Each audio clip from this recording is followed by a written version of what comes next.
سيئات أعمالنا من يهده الله فلا مضل له ومن يضلل فلا هادي له وأشهد أن لا إله إلا الله وحده لا شريك له وأشهد أن محمدا عبده ورسوله أرسله بالحق بشيرا ونذيرا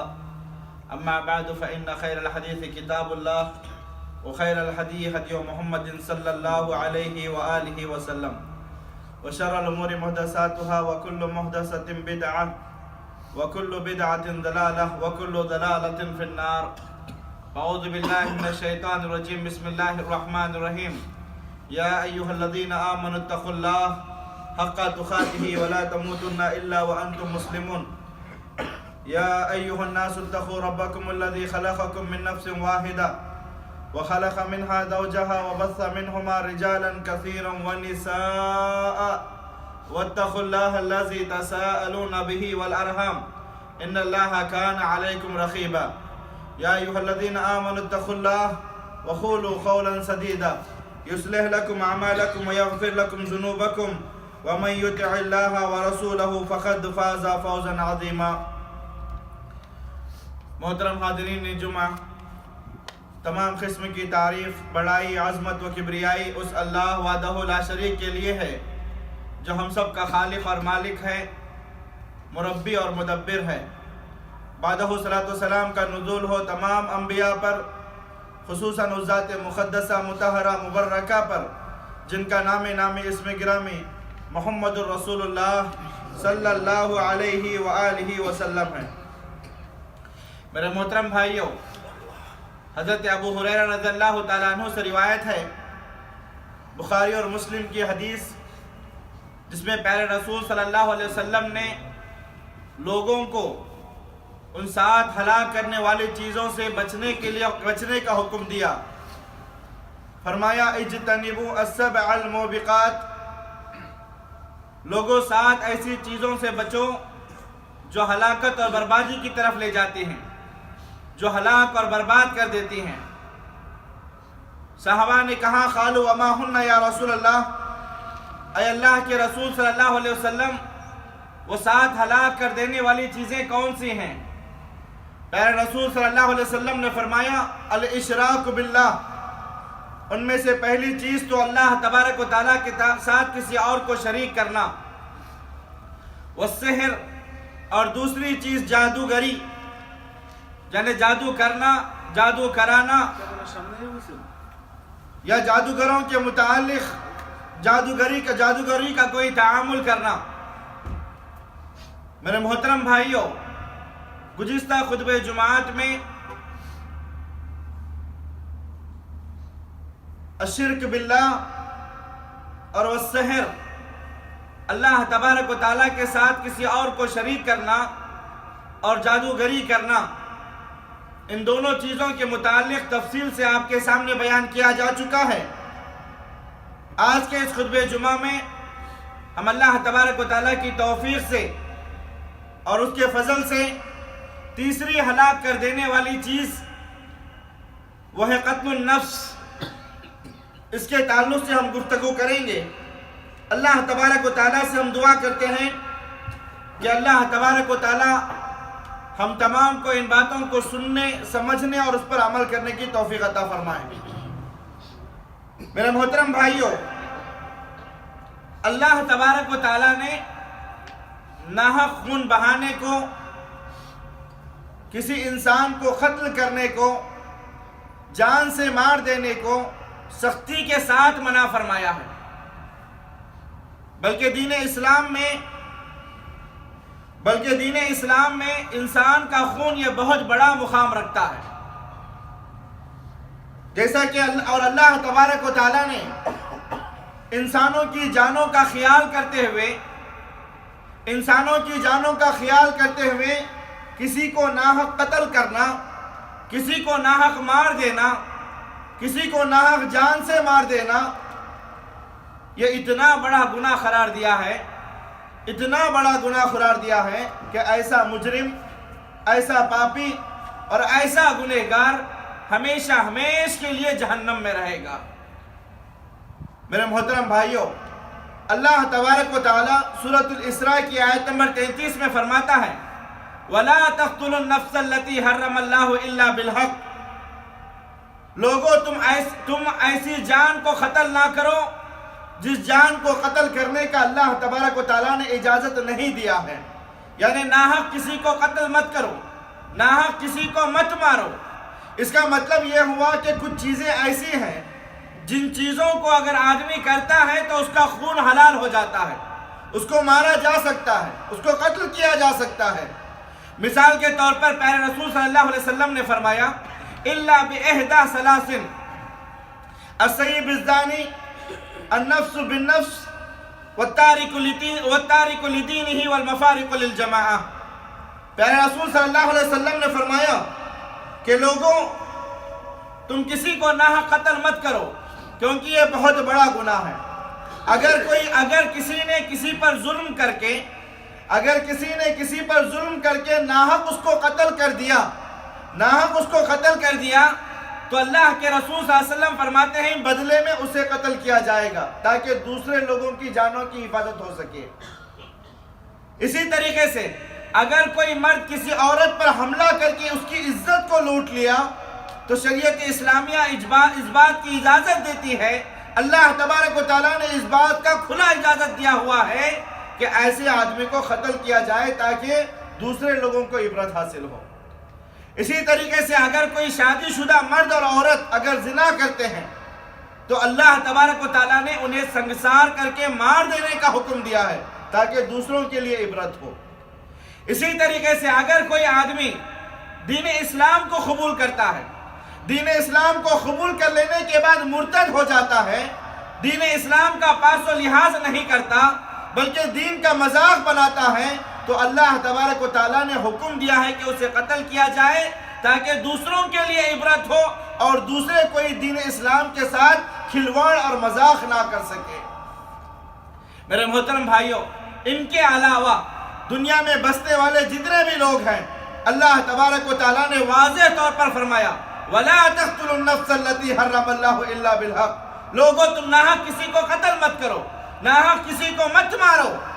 وَمَنْ قُتِلَ مَظْلُومًا فَقَدْ جَعَلْنَا لِوَلِيِّهِ سُلْطَانًا، اللہ تبارک و تعالیٰ آگے فرماتا ہے جو شخص مظلوم ہو کر کے مارا گیا، اللہ تبارک و تعالیٰ اس کے گھر والوں کو، اس کے سرپرست کو، اس کے ولی کو سلطہ عطا کرتے ہیں، سلطہ عطا کرتے ہیں، یعنی اس کو ناحق کسی نے جو قتل کیا ہوا ہے اسی طریقے کی سزا دے کر کے اسے دنیا سے قتل کیا جائے گا، اسے دنیا سے قتل کیا جائے گا۔ اور اللہ تبارک و تعالیٰ مقتول کے سرپرست، مقتول کے ولی اور مقتول کے گھر والوں کو نصیحت کرتے ہوئے فرماتا ہے وَلَا يُسْرِفْ فِي الْقَتْلِ، لوگوں تم قتل کرنے میں اسراف مت کرو، حد سے تجاوز مت کرو۔ آدمی بدلے کی آگ میں جل کر کے، یا پھر جس کا آدمی مارا گیا ہے وہ تیش میں آ کر کے جوش و جذبے میں آ کر کے اگر حد سے تجاوز کر جائے، حد سے تجاوز کر کے دوسروں کو قتل نہ کرے، جس نے قتل کیا ہے اس کو قتل کیا جائے گا، لیکن اس کے علاوہ اس کے ساتھ ساتھ کسی اور کو بھی قتل کرنا، اس کے گھر والوں کو، اس کے دوست و احباب کو، اس کے بھائیوں کو، یا اسی طریقے سے کسی اور فیملی کے ممبر کو، دوسرے کو بھی قتل کرنا، اللہ تبارک و تعالیٰ نے فرمایا وَلَا يُسْرِفْ فِي الْقَتْلِ، لوگوں تم قتل کرنے میں حد سے تجاوز مت کرو، إِنَّهُ كَانَ مَنْصُورًا، اگر تم حقیقت میں انصاف چاہتے ہو، مقتول کے بدلے میں قاتل کو قتل کرنا چاہتے ہو، تو اللہ تبارک و تعالیٰ نے تمہاری مدد کا وعدہ فرمایا ہے۔ میرے محترم بھائیوں، اس آیت کریمہ میں اللہ تبارک و تعالیٰ نے بہت سارے احکام کو بتلائے ہیں۔ سب سے پہلا حکم تو یہ ہے کہ کسی کو ناحق قتل کرنا، کسی کو ناحق جان سے مارنا، یہ بہت بڑا جرم ہے اور بہت بڑا گناہ ہے، اور اللہ تبارک و تعالیٰ ایسے گنہگار کو ہمیشہ ہمیشہ کے لیے جہنم میں رکھے گا۔ دوسری چیز اس کے اندر جو بتائی گئی ہے کہ جو آدمی قتل کرتا ہے اللہ تبارک و تعالیٰ قاتل کے حق میں قتل کا فیصلہ بھی سنا سکتا ہے۔ اسی طریقے سے اللہ یہ کہ اگر مقتول کے گھر والے، مقتول کے ورثہ، مقتول کے جو سرپرست ہیں، اگر وہ دیت لے کر کے قاتل کو معاف کرتے ہیں تو اس کی جان بخشی جائے گی۔ دیت کیا ہوتی ہے، وہ کتنی اس کی مقدار ہے، انشاءاللہ آگے بتایا جائے گا۔ میرے محترم بھائیوں، کسی کو ناحق قتل کرنا یہ اتنا بڑا گناہ ہے، جیسا کہ گزشتہ خطبہ جمعہ میں ہم نے بتایا تھا کہ دنیا میں پائے جانے والے گناہوں میں سب سے بڑا گناہ کون سا ہے؟ اللہ تبارک و تعالیٰ کے ساتھ کسی اور کو شریک کرنا، یہ سب سے بڑا گناہ ہے جس کو اللہ بالکل پسند نہیں کرتا۔ اسی طریقے سے اللہ تبارک و تعالیٰ نے قتل کو بھی اتنا بڑا گناہ قرار دیا ہے کہ ایک آیت کریمہ میں اللہ تبارک و تعالیٰ نے قتل کو شرک کے ساتھ جوڑ کر کے بیان فرمایا ہے۔ اللہ تبارک و تعالیٰ سورۃ الفرقان کی آخری آیات میں فرماتا ہے والذین لا يدعون مع اللہ الہا آخر ولا يقتلون النفس التي حرم اللہ الا بالحق ولا يزنون، وہ لوگ جو اللہ تبارک و تعالیٰ کے علاوہ کسی اور کو پکارتے نہیں ہیں اور ناحق کسی کو قتل نہیں کرتے اور نہ زنا کرتے ہیں۔ جو شخص یہ تین کام کرے گا، یہ تین کام کرے گا یا ان تینوں میں سے کوئی ایک بھی کام کرے گا، یعنی اللہ کے علاوہ کسی اور کو پکارے گا، قتل کرے گا یا زنا کرے گا، یہ تینوں کاموں کو انجام دے گا یا ان تینوں میں سے کسی ایک کو بھی انجام دے گا تو اللہ تبارک و تعالیٰ فرماتا ہے یلقا اثاما، ایسا شخص بہت بڑا گنہگار ہوگا، بہت زیادہ گناہ کو پائے گا۔ یعنی قتل کرے گا گنہگار ہوگا، شرک کرے گا گنہگار ہوگا، زنا کرے گا گنہگار ہوگا۔ اور میرے محترم بھائیوں، ایک قاتل کو ڈرنا چاہیے کہ اللہ تبارک و تعالیٰ نے قتل کو شرک کے ساتھ جوڑ کر کے بیان فرمایا ہے۔ میرے محترم بھائیوں، اسی طریقے سے قرآن کریم کے اسلوب کو ہم کیا بیان کر سکتے ہیں؟ آپ غور کر کے دیکھیں، اللہ تبارک و تعالیٰ نے قتل کے فوراً بعد زنا کو لے کر کے آیا ہے، زنا کو بیان فرمایا ہے، کیونکہ زنا یہ بہت سارے خون ریزیوں کا سبب بنتا ہے، بہت سارے خون ریزی کا سبب بنتا ہے۔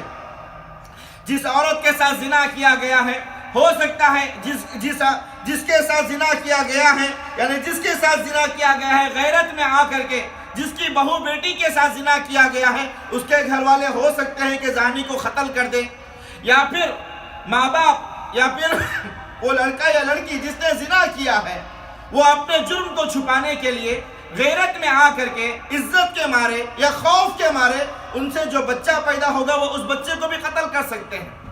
تو اسی لیے اللہ تبارک و تعالیٰ نے پہلے تو شرک کو لے کے آیا، اس کے بعد اللہ تبارک و تعالیٰ نے شرک کے فوراً بعد قتل کو بیان فرمایا اور اس کے فوراً بعد اللہ تبارک و تعالیٰ نے زنا کو بیان فرمایا۔ تو میرے محترم بھائیوں، جو شخص ان تینوں کاموں کو انجام دے گا یا تینوں میں سے کسی ایک کو بھی انجام دے گا، اللہ تبارک و تعالیٰ فرماتا ہے ایسا شخص بہت بڑا گنہگار ہے اور بہت زیادہ گناہ کو پائے گا۔ اتنا ہی نہیں، ان کی سزا کو بیان کرتے ہوئے اللہ تعالیٰ فرماتا ہے یضاعف لہ العذاب یوم القیامہ،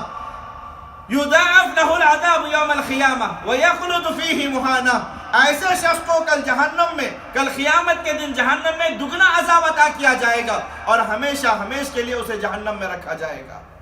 نعوذ باللہ۔ مگر میرے محترم بھائیوں، اللہ تبارک و تعالیٰ کا فضل دیکھیے، اللہ کا کرم دیکھیے، اللہ تبارک و تعالیٰ کے فضل و کرم کی انتہا نہیں ہے۔ اس آیت کے فوراً بعد اللہ تبارک و تعالیٰ فرماتا ہے اِلَّا مَن تَابَ وَآمَنَ وَعَمِلَ عَمَلًا صَالِحًا فَأُولَئِكَ يُبَدِّلُ اللَّهُ سَيِّئَاتِهِمْ حَسَنَاتٍ وَكَانَ اللَّهُ غَفُورًا رَحِيمًا۔ اتنے بڑے اتنے بھیانک اور اتنے کبیرہ جرموں کو کر لینے کے بعد، اتنے گھنونے گناہوں کو کر لینے کے بعد ایک آدمی سچے دل سے اللہ تبارک و تعالیٰ کے دربار میں آ کر کے اپنے گناہوں پر نادم ہو کر کے، شرمندہ ہو کر کے اللہ سے اپنے ان گناہوں کی توبہ کرتا ہے، ایمان قبول کرتا ہے اور عمل صالح کرتا رہے گا، اللہ تبارک و تعالیٰ وعدہ فرماتا ہے، اللہ تبارک و تعالیٰ وعدہ فرماتا ہے کہ اللہ نہ صرف اس کے گناہوں کو معاف فرمائے گا بلکہ اس کے ان گناہوں کو اللہ تبارک و تعالیٰ نیکیوں میں بدل دے گا۔ میرے محترم بھائیوں، اس سے بھی بڑا رحم، اس سے بھی بڑا کرم، اس سے بھی بڑی عطا اور اس سے بھی بڑا دین کس کی ہو سکتی ہے؟ کس کی ہو سکتی ہے؟ ایک آدمی اتنے بڑے بڑے گناہوں کو انجام دے لینے کے بعد اللہ کے دربار میں آ کر کے رو کر کے گڑ گڑا کر کے اپنے گناہوں پر نادم ہو کر کے اپنے گناہوں کا اعتراف کر کے اگر اللہ سے توبہ کرتا ہے تو اللہ تبارک و تعالیٰ نے وعدہ فرمایا ہے کہ اللہ نہ صرف اس کے گناہوں کو معاف کرے گا، اس کے گناہوں کو بھی معاف کرے گا اور اس کے ساتھ ساتھ اس کے ان گناہوں کو اللہ نیکیوں میں بدلے گا۔ وَكَانَ اللَّهُ غَفُورًا رَحِيمًا، اور یقیناً اللہ تبارک و تعالیٰ بہت زیادہ معاف کرنے والا اور بہت زیادہ رحم کرنے والا ہے۔ میرے محترم بھائیوں، ایک انسان کی جان اللہ تبارک و تعالیٰ کے نزدیک بہت ہی عظیم ہے، بہت ہی عظیم ہے۔ اللہ تبارک و تعالیٰ سورۃ المائدہ کی آیت نمبر 32 میں فرماتا ہے، من اجل ذلك كتبنا على بني اسرائيل انه من قتل نفسا بغير نفس او فساد في الارض فكأنما قتل الناس جميعا۔ اللہ تبارک و تعالیٰ اس آیت کو بیان کرنے سے پہلے ایک واقعے کو بیان فرمایا، اور وہ واقعہ حضرت آدم علیہ السلام کے دو بیٹوں کا واقعہ ہے، حابیل اور قابیل کا، جس میں قابیل نے حابیل کو قتل کر دیا، جس میں قابیل نے حابیل کو قتل کر دیا تھا، اور وہیں سے سب سے پہلے قتل کی ابتدا ہوئی، وہیں سے قتل کی ابتدا ہوئی۔ اس آیت کو، اس واقعے کو بیان کرنے کے بعد اللہ تبارک و تعالیٰ فرماتا ہے، كتبنا على بني اسرائيل انه من قتل نفسا بغير نفس او فساد في الارض فَكَأَنَّمَا قَتَلَ النَّاسَ جَمِيعًا۔ اللہ نے واضح طور پر فرمایا، بنی اسرائیل پر یہ بات اتاری گئی تھی کہ جو شخص ناحق بغیر کسی سبب کے، بغیر کسی وجہ کے، بغیر کسی جرم کے کسی ایک انسان کو قتل کرتا ہے، کسی ایک آدمی کو، کسی ایک شخص کو قتل کرتا ہے، اللہ تبارک و تعالیٰ نے فرمایا فَكَأَنَّمَا قَتَلَ النَّاسَ جَمِيعًا، اس نے ایک شخص کو نہیں بلکہ اس نے دنیا کے تمام لوگوں کی جان لے لی، یا تمام لوگوں کو اس نے قتل کر دیا۔ مفسرین اکرام اس آیت کی تفسیر میں کہتے ہیں کہ اس کا گناہ اتنا بڑا ہے، کسی ایک انسان کو قتل کرنے کا گناہ اتنا بڑا ہے جتنا گناہ دنیا کے پورے لوگوں کو مارنے والے کو عطا کیا جاتا ہے، اور اسے جہنم میں بھی ایسے ہی رکھا جائے گا جیسے دنیا کے پورے لوگوں کو قتل کرنے والے کو رکھا جاتا ہے۔ مگر میرے محترم بھائیوں، اللہ تبارک و تعالیٰ کا انصاف بھی دیکھیے، اللہ نے آگے فرمایا وَمَنْ أَحْيَاهَا فَكَأَنَّمَا أَحْيَا النَّاسَ جَمِيعًا، جو شخص کسی ایک شخص کی جان بچانے کا سبب بن جاتا ہے، کسی ایک شخص کی جان بچانے کا سبب بن جاتا ہے، اللہ تبارک و تعالیٰ اسے اتنا اجر عطا فرماتا ہے جتنا اجر پوری دنیا کے لوگوں کی جان بچانے والے کو عطا کیا جاتا ہے۔ میرے محترم بھائیوں، شریعت اسلامیہ کے اندر قتل کا مطلب صرف یہ نہیں ہے کہ آپ جا کر کے کسی کا گلا کاٹ ڈالیں، قتل کا مطلب صرف یہ نہیں ہے کہ آپ جا کر کے کسی کا گلا کاٹ دیں۔ اہل علم کہتے ہیں اگر آپ کسی کے قتل میں آدھے لفظ سے بھی شریک ہوتے ہیں، آدھے لفظ سے بھی شریک ہوتے ہیں، یا پھر معمولی سے مال کے ذریعے شریک بنتے ہیں، یا پھر کسی کے خلاف بھڑکا کر کے، اکسا کر کے، یا کسی کے خلاف تکلیف دے کر کے اگر آپ اس کے اندر شریک بنتے ہیں تو اہل علم کہتے ہیں کہ آپ قتل کے اس جرم میں آپ بھی قاتل کے برابر سزا اور گناہ کے مستحق ہوں گے، قاتل کے برابر سزا اور گناہ کے مستحق ہوں گے۔ تو میرے محترم بھائیوں، اللہ کے رسول صلی اللہ علیہ وسلم فرماتے ہیں، بخاری شریف کی حدیث ہے، عبداللہ ابن عباس رضی اللہ تعالیٰ عنہما اس حدیث کے راوی ہیں، پیارے رسول صلی اللہ علیہ وسلم نے فرمایا لن يزال المؤمن في فسحة من دينه ما لم يصب دما حراما۔ پیارے رسول صلی اللہ علیہ وسلم نے فرمایا نبی کریم صلی اللہ علیہ وسلم فرماتے ہیں مومن اپنے دین کے اعتبار سے گنجائش میں رہتا ہے، مومن اپنے دین کے اعتبار سے گنجائش میں رہتا ہے، اللہ کی مدد آئے گی، اللہ معاف کرے گا، اللہ بخش دے گا، اللہ جنت میں داخل کرے گا۔ دین کے اعتبار سے ایک گنجائش باقی رہتی ہے، کب تک؟ جب تک کہ اس کے ہاتھ کسی ناحق خون سے نہ رنگے جائیں،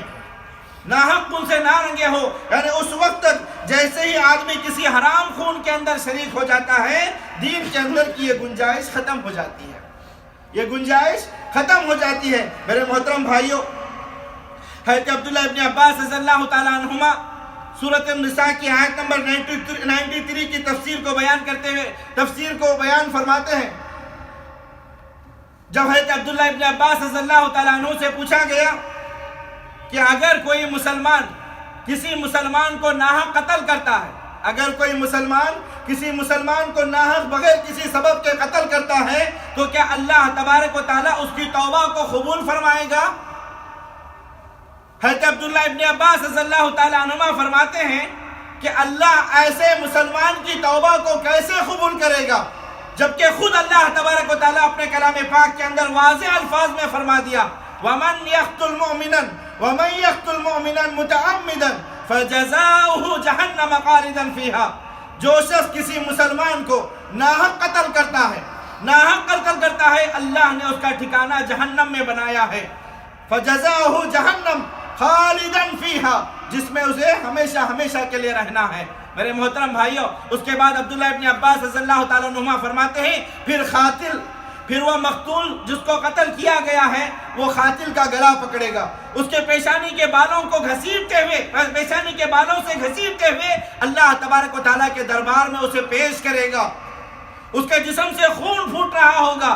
اس کو گھسیٹ کر کے لا کر کے اللہ کے عرش کے سامنے کھڑا کرائے گا۔ اللہ مقتول قاتل کے تعلق سے اللہ سے سوال کرے گا، اے اللہ پوچھ آخر اس نے مجھے کس جرم میں قتل کیا تھا، اس نے مجھے کس جرم میں قتل کیا تھا؟ اللہ تبارک و تعالیٰ اس قاتل کو دیکھ کر کے فرمائے گا تیرا برا ہو، تیرا برا ہو، تو نے جو اس کو قتل کیا ہے۔ پھر فرشتے اللہ تبارک و تعالیٰ کے حکم سے اسے گھسیٹ کر کے جہنم میں داخل کریں گے۔ میرے محترم بھائیوں، ہمیں اپنے زندگی کا حساب لینا چاہیے۔ عدوان، دشمنی، حسد، جلن، بغض، کینہ، کپٹ یا پھر اسی طریقے سے کسی اور وجہ سے ہم کسی کے قتل میں شریک تو نہیں ہو رہے ہیں، کسی کے قتل میں شریک تو نہیں ہو رہے ہیں، یا ہم کوئی ایسی سازش تو نہیں رچ رہے ہیں جس کی وجہ سے کسی کا قتل ہو رہا ہو، کسی مسلمان کی جان جا رہی ہو۔ تو میرے محترم بھائیوں، اس کا حد درجے خیال رکھنا چاہیے۔ یہ دور جس دور سے ہم گزر رہے ہیں یہ فتنوں کا دور ہے، یہ دور جس دور سے ہم گزر رہے ہیں یہ فتنوں کا دور ہے، اور اللہ کے رسول صلی اللہ علیہ وسلم نے اس دور کے تعلق سے فرمایا تھا لا تقوم الساعة لا تقوم الساعة حتی یغبض العلم وتکثر الزلازل۔ قیامت اس وقت تک نہیں آئے گی، قیامت اس وقت تک نہیں آئے گی جب تک کہ علم نہ اٹھا لیا جائے اور زمین میں دنیا میں کثرت سے زلزلے نہ پیدا ہوں اور دن چھوٹے نہ پڑ جائیں، اور دن چھوٹے نہ پڑ جائیں۔ آج یہ سارے چیزیں ظاہر ہو چکی ہیں۔ پھر اس کے بعد اللہ کے رسول صلی اللہ علیہ وسلم نے فرمایا اس کے بعد فتنے ظاہر ہو جائیں گے اور قتل عام ہوگا، قتل کثرت سے ہوگا۔ میرے محترم بھائیوں، غور کر کر کے دیکھیں، آپ نے گویا اللہ کے رسول صلی اللہ علیہ وسلم نے اللہ کے حکم پر دنیا کی حقیقت کو بیان فرمایا، دنیا کی حقیقت کو بیان فرمایا۔ آج غور کر کے دیکھیں، دنیا کے اندر شاید ہی کوئی دن ایسا گزرتا ہوگا جس دن سینکڑوں کے قتل نہ ہوتے ہوں گے۔ یہ قیامت کی نشانیوں میں سے ایک نشانی ہے۔ اللہ کے رسول صلی اللہ علیہ وسلم نے فرمایا قیامت کے قریب قتل عام ہوگا، لوگوں کے پاس مال کی کثرت ہوگی، مال کی کثرت ہوگی۔ میرے محترم بھائیوں، ہمیں ان چیزوں سے بچنا چاہیے۔ نبی کریم صلی اللہ علیہ وسلم نے مومن کی جان کی حرمت یا مومن کے خون کی حرمت کو خصوصیت کے ساتھ بیان فرمایا۔ حضرت عبداللہ ابن عمر رضی اللہ تعالیٰ عنہما فرماتے ہیں کہ میں نے اللہ کے رسول صلی اللہ علیہ وسلم کو کعبۃ اللہ کا طواف کرتے ہوئے دیکھا۔ اللہ کے رسول صلی اللہ علیہ وسلم کعبۃ اللہ کا طواف کر رہے تھے، نبی کریم صلی اللہ علیہ وسلم کعبۃ اللہ کا طواف کر رہے تھے۔ پھر اللہ کے رسول صلی اللہ علیہ وسلم نے کعبۃ اللہ کی طرف دیکھ کر کے فرمایا تو کتنا بلند ہے، تو کتنا بلند ہے، تیرا مقام کتنا بلند ہے، تو کتنا عظیم ہے، تو کتنا شان والا ہے۔ مگر اللہ تبارک و تعالیٰ کے نزدیک ایک مومن کا خون، ایک مومن کی جان، ایک مومن کا خون اللہ تبارک و تعالیٰ کے نزدیک کعبۃ اللہ سے بھی زیادہ عزت والا، کعبۃ اللہ سے بھی زیادہ عظیم اور کعبۃ اللہ سے بھی زیادہ بلند ہے۔ میرے محترم بھائیوں، مومن کی جان کی حفاظت ہونی چاہیے اور مومن کے تعلق سے کسی بھی طریقے کا غلط گمان اپنے دلوں کے اندر نہیں آنا چاہیے۔ حضرت ابو سعید خدری رضی اللہ تعالیٰ عنہ اور حضرت ابو ہریرہ رضی اللہ تعالیٰ عنہ بیان فرماتے ہیں کہ لو ان اہل السماء واہل الارض اشترکوا فی دم مؤمن، اگر پوری دنیا والے اور پورے آسمان والے پورے آسمان والے اور پورے زمین والے مل کر کے کسی ایک مومن کے قتل میں اگر شریک ہو جائیں گے، اللہ تبارک و تعالیٰ سب کو سزا دے گا اور اللہ تبارک و تعالیٰ کو اس کی کوئی پرواہ بھی نہیں ہوگی۔ میرے محترم بھائیوں، ایک مومن کو قتل کرنا یہ بہت بڑا گناہ ہے۔ قتل کرنے کی تو دور کی بات ہے، اللہ کے رسول صلی اللہ علیہ وسلم نے ایسے شخص پر لعنت فرمائی ہے جو شخص اپنے کسی مومن، اپنے کسی مسلمان بھائی کی طرف چاقو سے یا تلوار سے یا کوئی تیز دھار والی چیز سے اشارہ بھی کرتا ہے، اللہ کے رسول صلی اللہ علیہ وسلم نے اس پر لعنت فرمائی ہے۔ بخاری صحیح مسلم کی روایت ہے جس کے راوی حضرت ابو ہریرہ رضی اللہ تعالیٰ عنہ ہے، پیارے رسول صلی اللہ علیہ وسلم نے فرمایا من اشار الی اخیہ بحدیدۃ من اشار الى اخیہ بحدیدۃ فان الملائکۃ تلعنه حتی یدعه وان کان اخاہ لابیہ وامہ۔ پیارے رسول صلی اللہ علیہ وسلم نے فرمایا اللہ تبارک و آدمی کسی مومن کی طرف کسی تیز دھار چیز سے اشارہ کرتا ہے، چاقو سے، تلوار سے یا کسی اور چیز سے کیوں نہ صحیح، چاہے وہ دشمنی میں ہو، چاہے اس کے ڈرانے کے لیے ہو، چاہے اسے دھمکانے کے لیے ہو یا مذاق میں ہی کیوں نہ کرتا ہو، اللہ کے رسول صلی اللہ علیہ وسلم فرماتے ہیں اللہ کے فرشتے ایسے شخص پر لعنت فرماتے ہیں، اس وقت تک لعنت فرماتے ہیں جب تک وہ اپنے اس کام سے باز نہیں آ جاتا۔ پھر آگے اللہ کے نبی نے فرمایا وَإِن كَانَ أَخَاهُ لِأَبِيهِ وَأُمِّهِ، اگرچہ کہ وہ جو اشارہ کر رہا ہے اس کا اپنا سگا اور حقیقی بھائی کیوں نہ ہو۔ تو میرا علیہ السلام مذاق کے بھی کچھ اصول اور آداب بتائے گئے ہیں شریعت اسلامیہ کے اندر، اس کا خیال رکھنا چاہیے۔ اسی طریقے سے کسی مسلمان کو گھبراہٹ میں ڈالنا، چھپ کر کے ڈرانا یا تیز رفتار میں گاڑی لا کر کے سامنے جا کر کے بریک مار دینا، جس کی وجہ سے مسلمان کو گھبراہٹ ہوتی ہو، اس کو ترویح کہتے ہیں۔ شریعت اسلامیہ کے اندر یہ بھی ناجائز اور حرام ہے، یہ بھی ناجائز اور حرام ہے۔ لیکن میرے محترم بھائیوں، لوگوں میں بہت ہی کم لوگ ایسے ہوں گے جو کسی کو جان بوجھ کر کے قتل کرنا چاہتے ہوں گے، جان بوجھ کر کے قتل کرنا۔ اگر کسی کے اندر یہ قبیح عادت ہے تو اللہ سے دعا ہے کہ اللہ تبارک و تعالیٰ اسے توبہ کی توفیق دے۔ میرے محترم بھائیوں، مومن اگر کسی مومن کو جان بوجھ کر کے تو قتل نہیں کرتا، لیکن اگر انجانے میں قتل ہو جائے تو اس کا کیا حکم ہے؟ انجانے میں قتل ہو جائے تو شریعت اسلامیہ کے اندر اس کے کچھ اصول اور ضوابط بیان کیے گئے ہیں۔ مثال کے طور پر غلطی سے قتل کرنے کا مطلب آپ کی نیت نہیں تھی کہ آپ اس کو قتل کریں، آپ گاڑی چلا رہے تھے، اچانک سامنے سے کسی مسلمان کا گزر ہوا، حادثے میں وہ ختم کیا گیا، یا پھر حادثے کی وجہ سے اس کی موت طاری ہو گئی یا موت ہو گئی۔ آپ کہیں پر پتھر پھینک رہے تھے لیکن جا کر کے کسی مسلمان کو لگ گیا جس کی وجہ سے اس کی موت واقع ہو گئی۔ کسی بھی سبب سے آپ کی نیت نہیں تھی کہ آپ اسے قتل کریں، لیکن غلطی سے وہ مارا گیا آپ کے ہاتھوں میں، تو اس کو قتل خطا کہتے ہیں۔ اور شریعت اسلامیہ نے اس کے تعلق سے کچھ اصول اور ضوابط بیان فرمائے ہیں۔ اللہ تبارک و تعالیٰ اپنے کلام پاک کی سورۃ النساء کی آیت نمبر 93 میں فرماتا ہے وَمَنْ كَانَ مُؤْمِنًا وَمَا كَانَ لِمُؤْمِنٍ أَن يَقْتُلَ مُؤْمِنًا إِلَّا قَطْعًا۔ اللہ تبارک تعالیٰ فرماتا ہے کسی مومن کے لیے یہ لائق نہیں ہے کہ وہ کسی مومن کو قتل کرے، مگر اگر انجانے میں مارا گیا، غلطی سے اس کے ہاتھوں وہ شخص مارا گیا، تو اس کا حکم یہ ہے کہ وہ کفارہ اور دیت ادا کرے۔ کفارہ کیا ہے؟ کفارہ یہ ہے کہ فَتَحْرِيرُ رَقَبَةٍ مُؤْمِنَةٍ وَدِيَةٌ مُسَلَّمَةٌ۔ اللہ تبارک و تعالیٰ فرماتا ہے کہ وہ اس کے بدلے میں ایک مسلمان غلام کو اسے آزاد کرنا ہوگا۔ اگر مسلمان غلام نہیں ملتا تو ایسی صورت میں 2 مہینے کے روزے مسلسل رکھنے ہوں گے، 2 مہینے کے روزے مسلسل رکھنے ہوں گے۔ ودیت مسلمہ، اور پھر اللہ تبارک و تعالیٰ فرماتا ہے پھر جو شخص مارا گیا ہے اس کے گھر والوں کو، اس کے رشتہ داروں کو دیت دینا ہوگا، اور دیت 100 اونٹ کی قیمت ہوتی ہے، 100 اونٹ کی جو قیمت ہوتی ہے اتنی قیمت اس کے گھر والوں کو دینا ہوگا۔ اسی طرح اگر جو شخص کفارہ اور دیت ادا کرتا ہے، اللہ تبارک و تعالیٰ اس غلطی کو معاف فرما دیتا ہے۔ اس کے علاوہ اگر کوئی آدمی کسی ایسی آدمی کو قتل کرتا ہے جس کو مسلمانوں نے اپنے حفظ و امان میں رکھا ہوا ہے، یعنی اسلامی مملکت ہے، اسلامی مملکت میں رہنے والے کسی کافر کو، کسی یہودی کو، کسی نصرانی کو اگر کوئی آدمی قتل کرتا ہے تو پیارے رسول صلی اللہ علیہ وسلم نے فرمایا جو شخص کسی ذمی کو یا کسی معاہد کو قتل کرتا ہے وہ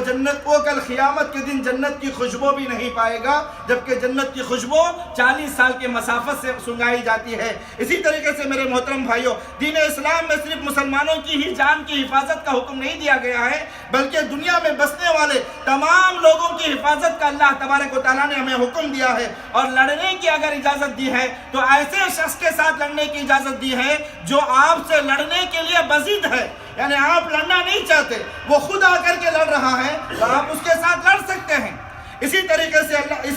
سے اگر کوئی آدمی آپ کو آپ کے دین پر عمل کرنے سے روکتا ہے، آپ لڑ سکتے ہیں۔ آپ کو آپ کے اللہ کی زمین کو آپ پر تنگ کر دیتے ہیں یا پھر آپ کو آپ کے گھر سے نکالتا ہے، آپ لڑ سکتے ہیں۔ اسی طریقے سے آدمی اپنی عزت کی حفاظت کے لیے، اپنی جان کی حفاظت کے لیے، اپنے مال کی حفاظت کے لیے آدمی لڑ سکتا ہے۔ شریعت اسلامیہ نے اسے حکم دیا ہے۔ ایسی صورت میں اگر آدمی مارا جائے تو اس کا مواخذہ نہیں ہوگا، کیونکہ نبی کریم صلی اللہ علیہ وسلم نے عزت کی حفاظت، جان کی حفاظت اور مال کی حفاظت میں لڑنے کا حکم دیا ہے۔ فرمایا اگر لڑتے ہوئے مارا جائے تو ایسے آدمی کی موت شہادت کی موت ہوگی۔ اگر لڑنے والا مارا جائے تو اس کا خون رائے گا ہے۔ میرے محترم بھائیوں، ناحق خون بہانے کے سلسلے میں ایک قتل آدمی کا خود کا اپنا خون بھی ہے، انسان یہ نہ سوچے کہ وہ اپنے نفس کا مالک ہے، وہ اپنے آپ کو مار ڈالنے کی قدرت رکھتا ہے یا پھر وہ اپنے آپ کو مارنے کا حق رکھتا ہے۔ میرے محترم بھائیوں، اپنے آپ کو مارنا، اپنے آپ کو قتل کرنا، خودکشی کرنا شریعت اسلامیہ میں ناجائز اور حرام ہے، اور گناہوں میں ایک بہت بڑا گناہ ہے جو انسان کو ہلاکت و بربادی کی طرف لے جاتا ہے۔ کبھی کبھار آدمی پریشانیوں سے اکتا کر کے یا خردوں سے پریشان ہو کر کے یا بیماریوں سے پریشان ہو کر کے یا بیوی شوہر سے پریشان ہو کر کے یا شوہر کے گھر والوں سے پریشان ہو کر کے یا شوہر بیوی سے پریشان ہو کر کے یہ سوچتا ہے کہ میں اپنے آپ میں گلا دبا کر کے اپنے آپ کو مار دوں یا زہر پی کر کے ختم کر دوں اپنے آپ کو یا خودکشی کر لوں۔ تو برادران اسلام، ایسا کرنا یہ سارے پریشانیوں کا چھٹکارا نہیں ہے، بلکہ اللہ تبارک و تعالیٰ سورہ نساء کی آیت نمبر 29 میں فرماتا ہے وَلَا تَقْتُلُوا النَّفْسَ، اللہ تعالیٰ فرماتا ہے وَلَا تَقْتُلُوا أَنفُسَكُمْ إِنَّ اللَّهَ كَانَ بِكُمْ رَحِيمًا، لوگوں تم اپنے آپ کو قتل مت کرو، تم خودکشی مت کرو، یقیناً اللہ تبارک و تعالیٰ بہت بڑا مہربان ہے۔ میرے محترم بھائیوں، اللہ تبارک و تعالیٰ مانگنے سے عطا کرنے والا ہے۔ اللہ اپنے رحم کا تذکرہ کرتے ہوئے بندوں کو خودکشی کرنے سے روک رہا ہے۔ ان مصیبتوں میں، ان پریشانیوں میں، ان تکلیفوں میں آدمی سب سے پہلا کام کیا کرے؟ اپنی پچھلی گزری ہوئی زندگی کی طرف دیکھے۔ گناہوں کی ایک لمبی لسٹ اسے نظر آئے گی، اس لسٹ کو اپنے سامنے رکھے، اللہ تبارک و تعالیٰ کے دربار میں آئے، سچے دل سے رو کر کے، گڑ گڑا کر کے اللہ تبارک و تعالیٰ کے سامنے اپنے ان گناہوں کی معافی مانگے، توبہ کریں، اللہ کے سامنے اپنے گناہوں کا اعتراف کریں کہ اے اللہ میں ظالم ہوں، میں نے تجھے پہچان لیا ہے، تیری رحمت کا میں امیدوار ہوں، اے اللہ میرے گناہوں کو معاف فرما کر کے میری ان پریشانیوں کو دور فرما۔ تو یقیناً اللہ تبارک و تعالیٰ گناہوں کو معاف کرنے والا ہے، تو اللہ تبارک و تعالیٰ اس کے غلطیوں کو معاف کر کے اس کے سامنے امیدوں کے راستوں کو اللہ تبارک و تعالیٰ کھولے گا۔ اس کو چھوڑ کر کے اگر آدمی خودکشی کرتا ہے، پریشانیوں سے اکتا کر کے وہ اپنے آپ کو مار دینے کے لیے سوچتا ہے، تو ایسے لوگوں کے تعلق سے اللہ فرماتا ہے وَمَن يَفْعَلْ ذَلِكَ عُدْوَانًا وَظُلْمًا، جو شخص اپنے آپ پر ظلم کرتے ہوئے یا حد سے تجاوز کرتے ہوئے اپنے آپ کو مار دیتا ہے، خودکشی کرتا ہے، تو ایسا آدمی سن لے، اللہ تبارک و تعالیٰ نے فرمایا فَسَوْفَ نُصْلِهِ نَارًا، ہم اسے ہمیشہ کے لیے جہنم میں داخل کر دیں گے، وَكَانَ ذَلِكَ عَلَى اللَّهِ يَسِيرٌ، اور ایسا کرنا اللہ تبارک و تعالیٰ کے لیے بہت ہی زیادہ آسان ہے۔ تو میرے محترم بھائیوں، یہاں پر ایک اور بات بتانا چاہوں گا کہ اگر جو شخص خودکشی کر رہا ہے، چاہے وہ اچھی زندگی گزارنے والا کیوں نہ ہو، اللہ سے ڈر کر کے زندگی گزارنے والا کیوں نہ ہو، متقی کیوں نہ ہو، پرہیزگار کیوں نہ ہو، خودکشی اگر کوئی آدمی کرتا ہے، دنیا کے مصائب و آلام سے پریشان ہو کر کے اگر آدمی خودکشی کرتا ہے، اپنے آپ کو جان سے مار دیتا ہے، تو اسے اسے اس کی سزا بھگتنی ہوگی، اور سزا کیا ہے؟ اللہ تبارک و تعالیٰ اسے ہمیشہ ہمیشہ کے لیے جہنم میں داخل کرے گا۔ مگر میرے محترم بھائیوں، بعض اہل علم نے کہا ہے کہ خودکشی کرنے والے کو ہمیشہ ہمیشہ کے لیے جہنم میں رکھا جائے گا۔ بعض نے کہا ہے کہ جی ہمیشہ کے لیے جہنم میں تو صرف کفار ہوتے ہیں، صرف کفار ہمیشہ کے لیے جہنم میں ہوتے ہیں۔ اللہ تبارک و تعالیٰ ایک لمبی مدت تک اسے جہنم میں رکھے گا، لمبی مدت تک اسے جہنم میں رکھے گا۔ اہل سنت والجماعت کا یہ عقیدہ ہے کہ آدمی شرک کے علاوہ کسی اور گناہ کی وجہ سے کافر نہیں ہوتا۔ خودکشی کرنے والا ایک بہت بڑا گنہگار ہے، خودکشی کرنے والے کو اس کی سزا بھگتنی ہوگی، لیکن ہم اسے کافر نہیں کہہ سکتے۔ ایک لمبی مدت تک اسے جہنم میں رکھا جائے گا، ایک لمبی مدت تک اسے جہنم میں جہنم کے اندر گزارنا ہوگا۔ خودکشی کرنے والا اگر ایمان والا ہے، خودکشی کرنے والا اگر مسلمان تھا، موحد تھا، دنیا کے پریشانیوں سے اکتا کر کے اس نے اپنے آپ کو مار دیا ہے، تو آپ اس کے حق میں مغفرت کی دعا کر سکتے ہیں، اس کے لیے اللہ سے معافی کی دعا کر سکتے ہیں، اسے غسل دیا جائے گا، اسے کفن دیا جائے گا، اسے مسلمانوں کے قبرستان میں دفن کیا جائے گا، لیکن ایک لمبی مدت تک اسے جہنم میں گزارنا ہوگا۔ میرے محترم بھائیوں، اسی طریقے سے یہاں پر ایک اور بات بتا کر کے بات کو ختم کرتا ہوں کہ ہندوؤں کا یہ عقیدہ ہے، اور ہندوؤں کے عقیدے کے مطابق آج بہت سارے مسلمانوں کے اندر بھی عقیدہ رائج ہو گیا ہے، اگر کوئی آدمی کسی گھر میں، کسی کمرے میں، کسی جگہ پر خودکشی کر لیتا ہے تو لوگ ہندو یہ سمجھتے ہیں کہ اس کی آتما دنیا میں بھٹکتی رہتی ہے، اس کی آتما دنیا میں بھٹکتے رہتی ہے، اس کی آتما دنیا میں بھٹکتے رہتی ہے، اور پھر کبھی یہ نہیں کرے گا۔ تو میرے مسلمانوں، یہ غلط عقیدہ ہے۔ اللہ اور اس کے رسول صلی اللہ علیہ وسلم نے فرمایا، کتاب و سنت کی صحیح تعلیمات میں سے تعلیمات یہ ہے کہ آدمی کی کسی کی روح نہیں بھٹکتی، یا تو اللہ اسے علیین میں رکھے گا یا اللہ اسے سجین میں رکھے گا، دنیا میں بھٹکنے کے لیے نہیں چھوڑے گا۔ تو یہ قتل کے تعلق سے کچھ مسائل تھے، اللہ سے ہم دعا کرتے ہیں کہ اللہ تبارک و تعالیٰ ان مسائل کو ہم نے جو سنا ہے اس کو سمجھے اور اس پر عمل کرنے کی توفیق عطا فرمائے۔ اقول قولی ھذا واستغفر اللہ لی ولکم ولسائر المسلمین من کل ذنب فاستغفروا واتوبوا الیہ انہ هو الغفور الرحیم۔